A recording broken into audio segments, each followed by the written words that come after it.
Hello, Steel Studio. How are you guys? It's been a while. Already been a crazy off season. First of all, I want to say happy St. Patrick's Day. You know, we can always got to remember Dan Rooney, the master, the owner, the Rooney family, the Irish family, just like me, Irish, 100% Irish here. Just happy St. Patrick's Day to everybody and all the Steeler faithful.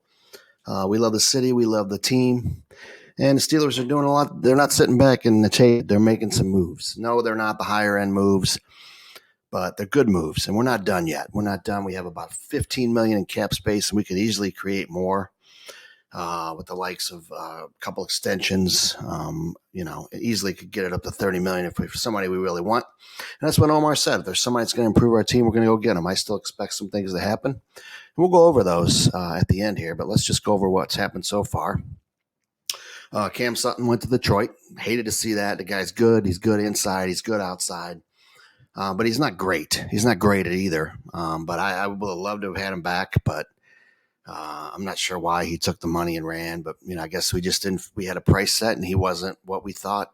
He wasn't worth 11 million guaranteed a year. Could have missed the guy. Good Steeler. But he made his bed, and you know what always happens usually with these guys. You never hear from them again, or they end up circling back. The exception of a few here and there. Morning coffee, enjoying it. So to replace him, we went out and we got a stud. And let's talk about the stud that we got. He's people are saying, "Oh, this guy's 32. He can't play anymore." He played well last year. That's all we can go by, and that's any player, And that's a 2-year deal we could easily get out of after 1 year. And that's the great Patrick Peterson. Tackle. He's big. He's physical. And he's still got it. He's very fast. He's smart. I think he's better than Hayden was in his last couple of years. Look at him. He had a really high rate. He had 15 batted down passes with 5 interceptions. That's amazing, especially for a 32-year-old. He keeps with guys. Look at that. He stays with his receivers, and he's still playing at a high level. We're very lucky to have him. We're going to draft a guy, first or second round, one of those 3 picks, I'm sure. And that's the plan. He will mentor them, and that guy may even be starting before the end of the year. But we have solid corners still, and he can play. He can play. He can't play the slot. We're going to figure that out. I think it's a good leader. He's a Hall of Famer, and guys are going to respect him. And he's just a great player. Look how physical he is. I'm 53, and I still think I could play, but I know I couldn't. But people think 32 is old these days. It's so crazy. But most corners don't go much further after that. I get it. But obviously, there's no one else out there that was a long-term answer that was worth the money. So we went and signed this guy, who I think I'm going to like. So that's the first pick we did. That's the first thing we did is sign him. A lot of people were surprised. Some people say it's genius. Some people say it's terrible.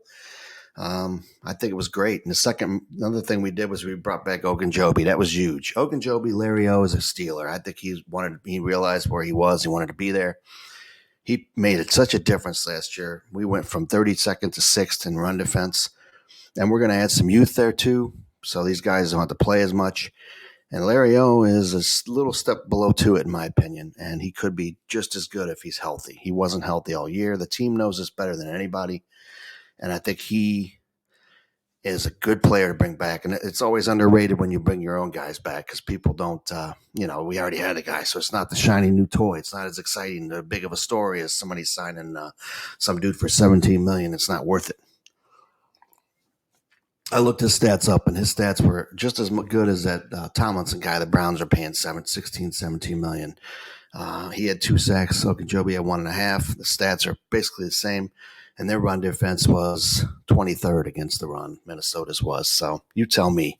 I'm not saying this guy's a Pro Bowler, but I'm really glad to have him back. And I think give him a year here in our system, and he'll be much better. So then we go out and we sign a lineman. I'm a little surprised about that one. Nate Herbig, they call him Nasty. He's a run blocker and a guard of all things. I think we'd sign a guard. We had Dotson. We had Daniels, and we also have LeGlue still, who I think can play. But you can never have too many.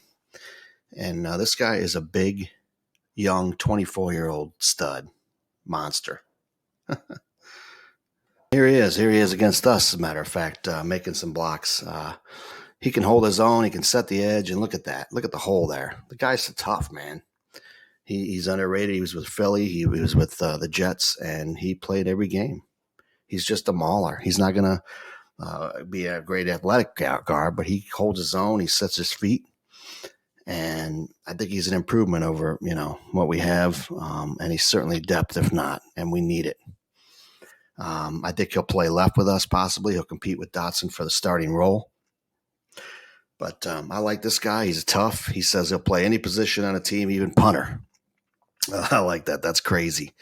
And remember how they ran the ball out on us? We couldn't stop them in the end of the game. So what do? We go out and get their best run blocker. So that's what we do so we could have the guy. But I like him. I'm excited about this kid too. And he's young. He could be with us for a long time. We didn't break the bank signing him. Under the radar signing right there. And very, very good by Colbert. And I still expect us to add a tackle. Taylor Lewan, come to Pittsburgh. I think that'd be great depth. We wouldn't even have to draft one if we had him. So we're not just sitting back and accepting, even though the line improved more than any other line in football last year. Of course, you won't hear that in the media either, but they did. And the last half of the season. And we're not settling for that. We know we need depth, and we know we need better at certain spots, and Omar is going to do that. And that's what's going to keep this team competitive all the time.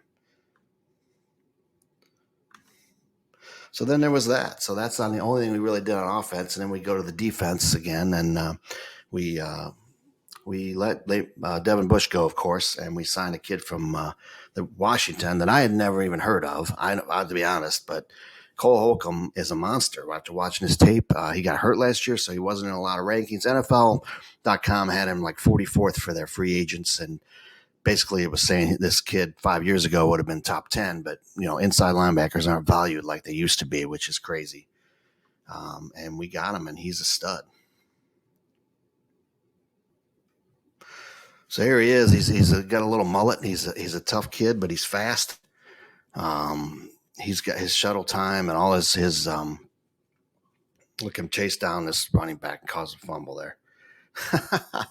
All his combine numbers, even though he didn't go to the combine, his pro day numbers were like elite numbers. So this kid can really play. He hurt his foot last year. He was a leader of Washington. You read an article about how they knew they weren't going to make the playoffs if he got hurt, because he was the heart and soul of their defense. And most people don't talk about him. He came in the league very skinny and thin, and now he's bulked up, and we're going to benefit from him improving in his fourth or fifth year here. I think he could be an every down player. I think he could be a green dot guy. And I still think we'll add someone there, either a veteran or through the draft. So, we're not settling for guys that don't make splash. This guy had 5.5 sacks last year, I think it was. I don't know. And made plays.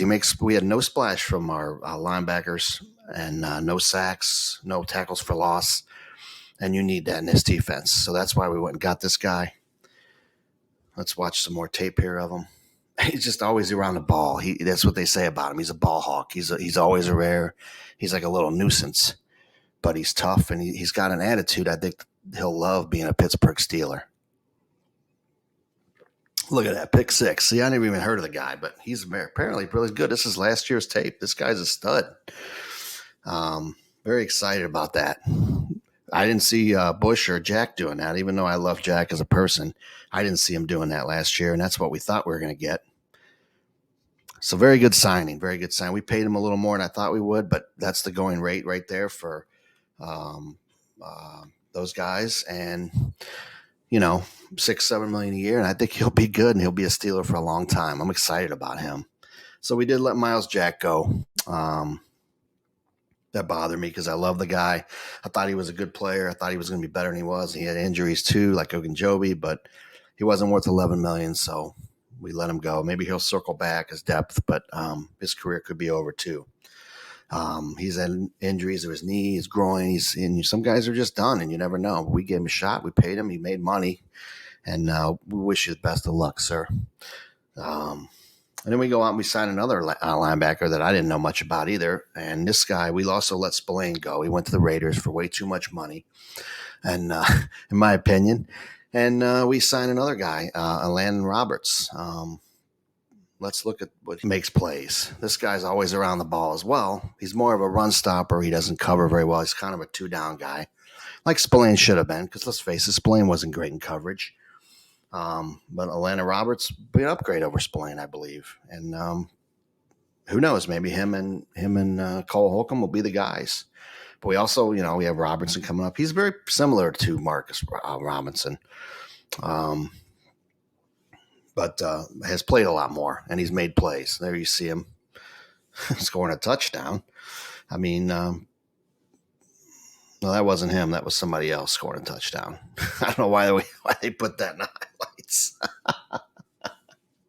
That wasn't very. Oh no, that is him. That is him when he was with the Patriots. I'm sorry. Oh man, I haven't watched these clips before I did the show. I apologize. But look at this guy. He makes plays. He splash play. We need splash from our defense. We get splash from the middle. We got it from the end. I mean, that's what the difference is. That's what we need. We need turnovers. And with this offense being young and improving, this team's going to be unstoppable. I'm telling you.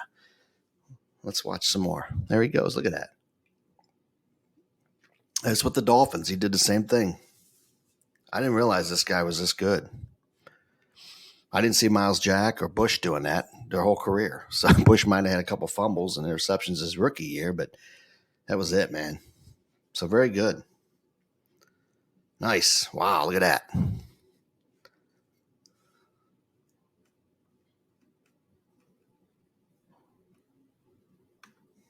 So there you have it. Those are the guys we've signed so far. And we did sign a defensive tackle from the Jets. I don't think he ever has seen the field.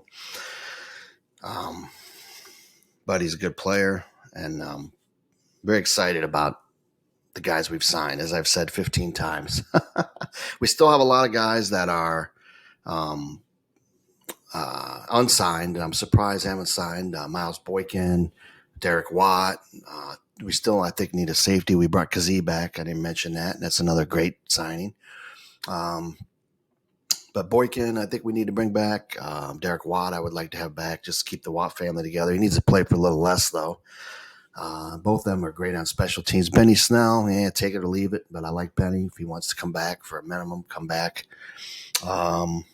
Those are the guys. And Steven Sims, I was a little surprised about that. And James Pierre, I thought was improving. So no one else has signed them, so they're still out there. I'm not sure what we're waiting for. Maybe we have another big signing first. Or maybe they want to look around. We're letting them look around. But hopefully we'll get a few of those guys back, which I suspect we will.